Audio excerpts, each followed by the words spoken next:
Bismillahirrahmanirrahim. Assalamualaikum warahmatullahi wabarakatuh. Sudah menjadi hukum sosial bahawa seseorang yang perbuatannya jelek dan sering menjadi gangguan bagi masyarakat, ia tidak akan diperdulikan di lingkungannya ketika ia mengalami kesulitan atau bahkan meninggal dunia. Padahal yang namanya manusia tidak selalu dan selamanya seluruh catatannya hitam kelam. Bisa jadi ada yang baik dan bermanfaat walau hanya sepele. Tetapi hal yang kecil dan sepele itulah yang kadang mengundang rahmat dan ampunan Allah Subhanahu wa taala. Pernah terjadi di kota Basrah, seorang pemabuk yang sangat buruk moralnya meninggal dunia.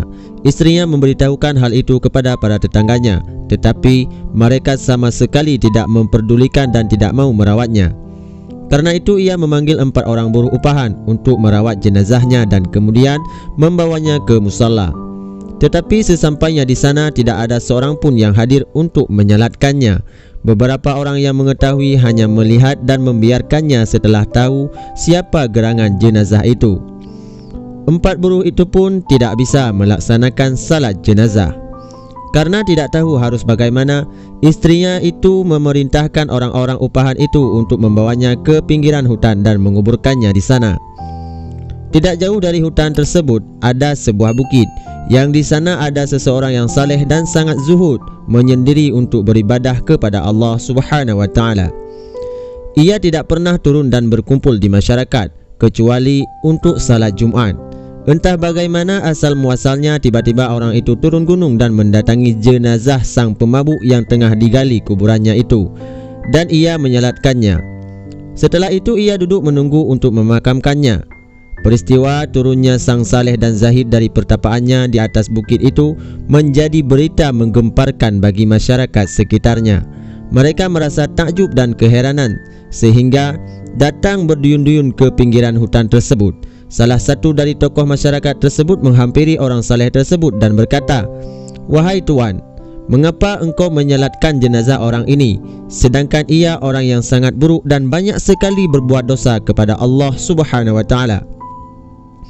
Orang saleh itu berkata, "Aku diperintahkan, tentunya melalui ilham, turun ke tempat ini karena ada jenazah seorang yang telah diampuni oleh Allah Subhanahu wa taala, sedangkan tidak seorang pun di sana kecuali hanya istrinya."